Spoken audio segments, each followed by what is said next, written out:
So ayun guys, i-unbox na natin tong natirang labubu. Ayan, let's go! So ayun guys, ito yung unahin natin i-unbox. So ito din yung mga possible na pwede natin makuha. Tapos meron ditong secret, ayan. So pwede daw tong si Chestnut Coco, ayan. Siya yung pinaka-rare na mahirap makuwang labubu. Ayan, so buksan na natin, okay. Parang duda talaga ako dito kasi dapat mabilis lang ito buksan eh. Ayan. Okay. Ano kaya laman nito? Okay. Oh! Okay. Color pink guys. Tignan nyo naman guys. Diba? Sa mga may alam dyan sa labubu guys, please naman pa-comment kung original ba tong nakuha ko. Ayan, kasi duda talaga ako sa ngipin eh. 1, 2, 3, 4, 5, 6, 7, 8, 9. 10 talaga yung ngipin. Ayan, ito pala yung version 1. Okay. Meron din siyang sticker. Ayan. Tapos ayan, may nakalagay naman na Pop Mart dyan. Ayan, meron naman siyang nakaprint dito na Pop Mart. Meron din naman dito. So ito palang na-unbox natin guys. Si Lychee Berry pala to. Next naman guys. Let's go. Okay. Okay. Okay. Uy! Ang cute! Ayan. Super cute niya guys. Ito, naiikot naman yung ulo. Tapos, okay, may nakalagay ulit. Tapos, meron din dito. Nakaprint. Tapos may Pop Mart sa likod. Tapos, meron din tayong sticker. Tapos, yung nabunot natin guys ay sino ba to? Tapos, yung nabunot natin guys si Sea Salt Coconut. Ayan. Next naman guys. Okay.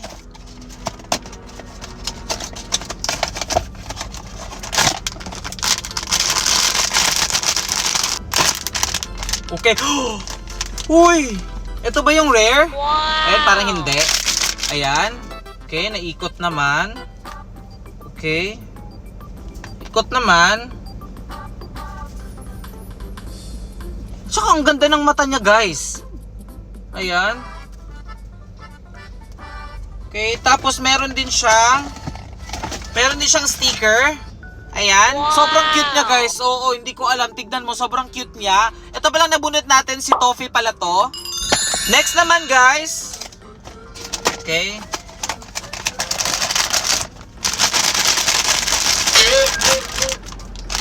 Uy! Ang cute! Ay, sino ba to? Sino ka ba? Wala kasing pangalan dito eh. Itong na-unbox naman natin guys, si Soy Milk to. Tapos meron din siyang sticker din siya. Ayan. Okay. Ayan. Okay. Sino kaya to? Okay. Sino kaya to? Okay. Oh! Wow! Ang swerte natin guys. Nakuha natin si Chestnut Coco. Ayan. Ang cute. Alam nyo ba guys, sobrang rare daw nito makuha. Pero parang ganito ba talaga size ng labubu? Maliliit. Ayan. Dito talaga ako duda eh. Sa mga may alam sa labubu dyan guys, please pa-comment naman kung original tong nabili ko. Ayan. Naikot naman yung ulo niya. Tapos, sana nga, para hindi sayang yung nakuha ko. Pero sobrang cute nila guys. As in. Oo, tignan nyo. Tapos, meron din tayong sticker. Ayan. And last but not the least, ayan, unbox na natin to. Parang alam ko na to guys. Okay. Ayan. Okay. Alam ko na to. Si Green Grape, ayan. Kasi siya na lang natitira eh. Ayan. Sobrang cute niya pa din guys. Tignan nyo naman. Okay. Tapos meron tayo dito sticker syempre. May mga pangalan pala dito. May mga pangalan pala dyan. Ayan. Diba? Sobrang cute niya pa rin, guys. Wow! Guys, pa-help naman. May nabili kasi akong labubo. Ayan. Pero parang nagdadalawang isip ako, guys. Kasi parang fake yung nabili ko. Ayan. So, ito yung problema ko, guys. Kasi okay lang sana na isa. Ayan, yung nabili ko. Pero, bumili ako ng isang set. Ayan. Sabi nila guys, ang totoong labubu guys, naikot daw yung ulo. Naikot naman siya. Tapos meron ditong nakalagay na Pop Mart, tama naman nasa right. Tapos ang problema ko lang guys, Sabi nila, ang original daw na Labubu, 9 daw yung ngipin. Tignan mo tong ngipin na to, guys. Bakit 10? Ayan o, 1, 2, 3, 4, 5, 6, 7, 8, 9, 10. Ayan. Pero sabi naman nila, guys, ang mga original daw, nakaprint daw dito. Ay, may nakaprint daw dito at may nakalagay na Pop Mart dito. Meron naman siya. Pero dito talaga ako nagdududa sa ngipin. Dito ako nagdududa sa ngipin, guys, at saka sa blush on na masyadong makapal. So ito na yung mga nakuha ko, guys. Please, guys, pa-comment naman, guys, kung totoo ba to, kung original ba tong nabili ko. Kasi kung hindi, tatapon ko to. Oo.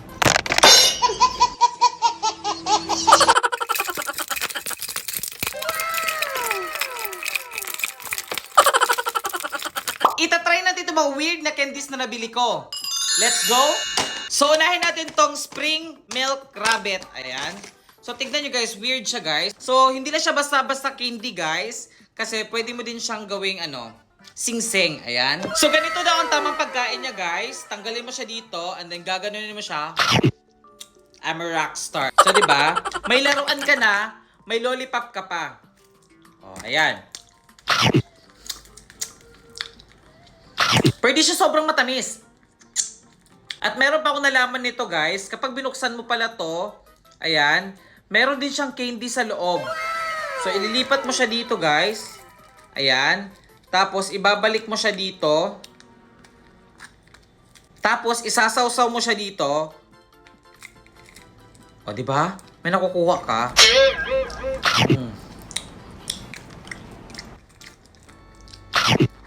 Dahil natuwa ko dito, i-rate ko to ng 10 over 10. Next naman natin itatry, guys, itong candy ballpen or ballpen candy. Ayan. Ayan, guys. So, bubuksan mo na siya dito sa baba. Ayan. Pag nabuksan mo na siya, guys, pwede mo na siyang iikot. Tapos may parang may lalabas na parang syrup. Ayan. Ayan. Tapos kapag ayaw mo muna siyang kainin, pwede mo siyang ilagay dito, guys. Ayan. Tapos mamaya na lang ulit kapag recess na. Natuwa ko dito, guys. I-rate ko to ng 10 over 10. Next naman natin itatry, guys, itong money candy. So meron tayo ditong 1,000 at 20. Okay. Ito muna 20.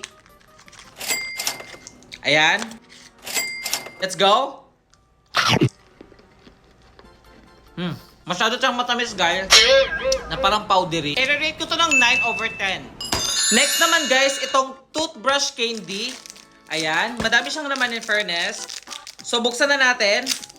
Ayan. Literal talaga siya, guys, na toothbrush candy kasi meron siyang toothpaste at meron siyang toothbrush. So, para magtutoothbrush ka lang, guys, bubuksan mo tong parang toothpaste niya. Ayan. Tapos, ilalagay mo dito. Uy! Ayan. Lagay mo dito. Ayan.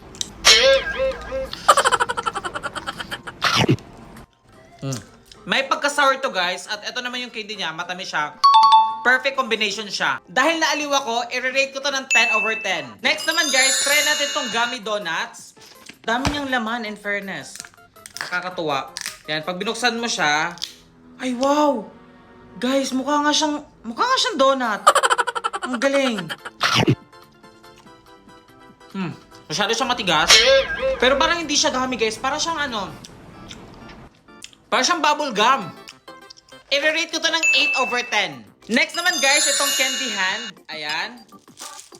Nakakatuwa yung mga candies ngayon, guys, kasi pwede na siyang laruan, pwede pa siyang pagkain. Oo. Bubuksan mo lang siya ng ganyan, tapos sa loob, may laman siyang candy. Ayan. Let's go. Alam niyo, guys, magkakalasa lang sila, guys. Iba-iba lang talaga ng design. Oo. Kung tapos ka lang kainin to, pwede mo siyang laruin. Pwede pa pang maypay. Akala ko nung una, guys, whistle siya, pero hindi pala. Dahil natuwa ko, i-rate ko to ng 10 over 10. Tignan nyo, guys, kung paano nila niluluto yung popcorn nila sa Japan. Ganito lang pala kadali yun. Ayan. Mukha siyang masarap. Try natin. So, nakabili din ako, guys. Color pink at color blue. Oo. So, hindi ko alam kung ano mga flavors to, guys. Kasi hindi ko mabasa. Kasi Japan siya. At sabi nila, guys, eto na daw ang popcorn na effortless. Na anytime magki-crave ka, isasalang mo lang siya sa kalan. Ready to eat na siya. Oo. So, ayun, guys, itatry na natin siya. Let's go! So, una natin itong itatry itong pink, guys. Ayan. So, tatanggalin mo lang daw to. Ayan. Itong nasa gitna kasi dito daw ano, parang uusok, ayan. Parang dito lalabas yung ano, yung init niya, so kailangan matanggal yan. Ayan, so may parang buta siya dyan. Ayan, ang bilis niya lang pala.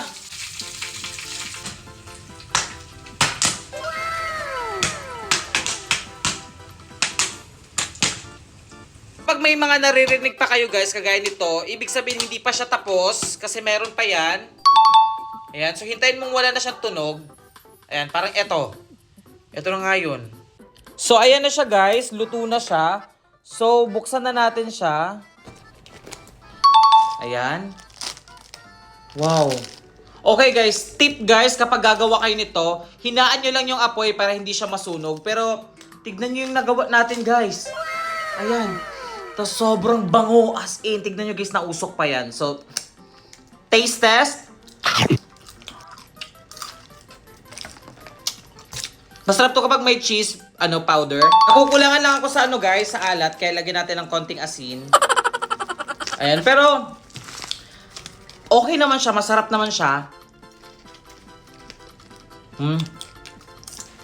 So ito yung una nating ginawa guys. Ayan, kita nyo, sunog siya dito sa bandang ibaba. So next naman nating i-try guys, itong blue. Yan, tanggalin mo ulit to. Dapat sobrang hina lang ng apoy niya guys para hindi masunog yung popcorn sa baba. Yan, tapos maghintay ka lang. Dapat daw pala siya i-shake guys para lahat malagyan ng oil.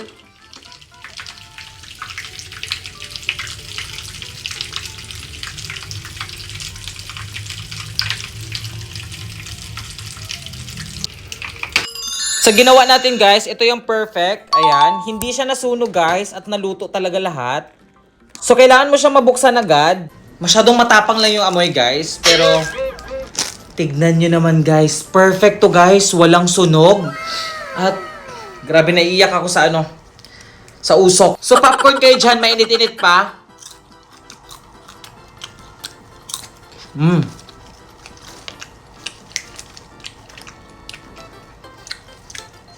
Ang init nga.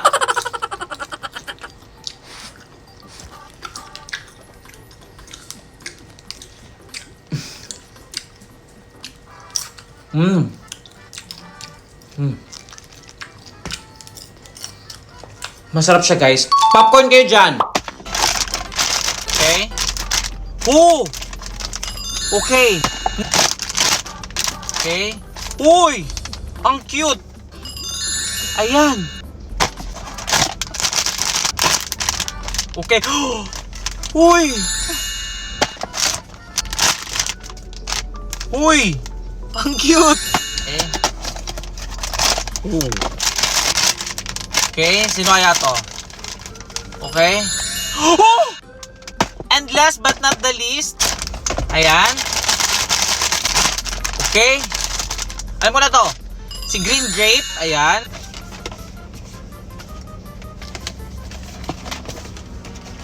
Tignan niyo yung kinakain niya guys, mukhang masarap. Ayan, sobrang trending nito ngayon guys. Gawin natin? Let's go! So ayun guys, gagawin natin ngayon ang sobrang natitrending na Graham bars. So ayun guys, kailangan natin ng 3 ingredients. Kailangan natin ng Grahams, creme densada at mangga. So una natin gagawin guys, i-whip na natin tong creme densada natin gamit tong hand mixer. Ayan. So ito guys, naka-chilled to guys para mag-double yung size niya. Ayan, buksan ko lang. So ilagay na natin siya guys. Ayan. Uubusin ko na to. Ayan, kitang-kita nyo guys. Mas maganda talaga kapag na-chilled siya. Para mamaya makita nyo guys na magdodoble yung size niya. Ayan. Tip ko lang guys, para maganda yung kalalabasan ng creme densada natin, ilagay mo siya sa ref or chiller overnight. Pero kung wala ka ng oras at nagmamadali ka na, pwede mo siyang ilagay sa freezer ng 4 hours and then, ayun, pwede mo na siyang i-whip. At mas maganda kung hand mixer yung gagamitin natin kasi mas maganda yung kalalabasan ng creme densada natin. Pero kung wala kang hand mixer, pwede naman yung stainless na mixer, pero magmamano-mano ka nga lang at nakakangalay yun. Sa paggamit naman ng hand mixer, wag mo siya isagad sa high. Magsimula ka muna sa low, mid, at saka high para mas maganda yung kalalabasan ng magiging whipped cream natin. At tip lang guys, wag mong papasobrahan sa pagmimix para hindi pumangit yung consistency ng whipped cream natin mamaya. So nag-time ako ng 3 minutes para tansyado ko siya, pero kung kulang naman siya, pwede mo siyang dagdagan basta wag lang sobra. So ayun guys, makikita nyo naman guys, nag-double na yung size niya. Pag ganito na yung consistency niya, pwede na to. So next natin gagawin guys, mag-assemble na tayo ng grahams natin. So bago natin siya ilagay dito, i-ano muna natin siya sa tubig, ibabad, para mamaya mabilis natin siyang hiwain. Ayan. So lagay natin siya dito. So ayun guys, na-assemble na natin yung mga grahams natin. Ilalagay na natin itong ginawa natin kaninang whipped cream. Ayan, tignan nyo naman yung consistency niya. Ayan, so lagay na natin siya. Bago natin ubusin yung whipped cream natin guys, ilagay na natin itong mangga na hiniwa natin kanina. So, wag natin siyang tipirin. Yan, pag maglalagay ka naman ng mangga, mas maganda kung lahat malalagyan na sides. Yan. Para pantay-pantay siya lahat. Kung ayaw nyo naman ng mangga, pwede namang ibang flavors guys yung gawin nyo. Pwede kayo maglagay ng Oreo. Yung iba naglalagay ng Biscoff. Yung iba naglalagay ng... Depende sa trip mo. Pero ako dahil favorite ko yung mangga, syempre, mangga yung lalagay natin dito. Ipasok mo lang yung ibang mangga dito. Tapos ilagay na natin yung natitira nating whipped cream. Ayan. Dapat pantay yung pagkakaano mo guys. Pagkakalagay ng whipped cream. So takpan na natin siya ulit ng grahams guys.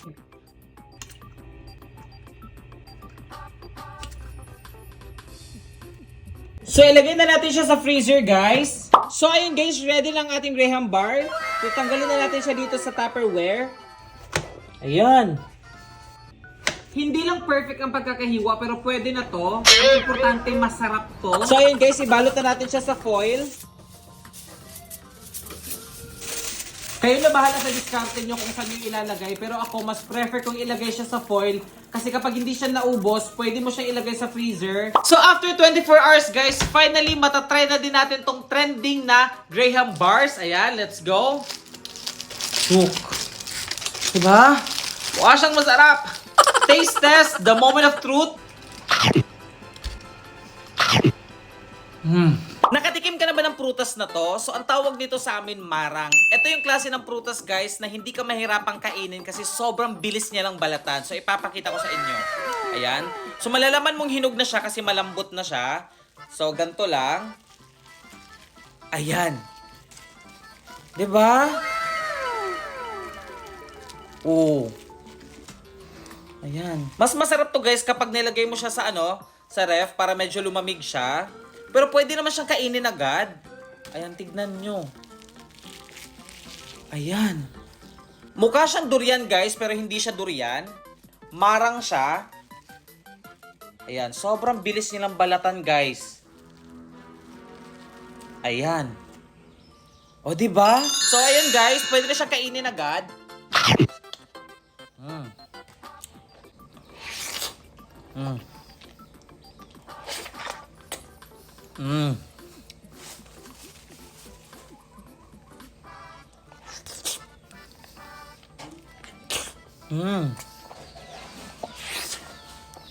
At alam nyo kung anong nakakatawa guys, ito mga buto niya, pwede din ito siyang kainin, pero kailangan pa siyang lutuin. Ayan, di ba? Walang nasasayang, walang natatapon. Alam nyo guys, nabili ko lang to ng 50 pesos. Ayan, sobrang laki niya na. Ito yung prutas na hindi mo makikita sa Manila kasi sobrang hirap niya hanapin. Pero dito sa probinsya guys, sobrang dami nito, sobrang mura pa.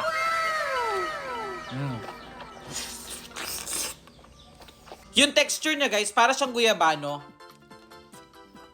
Kaso yung guyabano guys, masyado lang yung medyo may pagkaasim yon. Ito kasi guys, sobrang tamis niya talaga.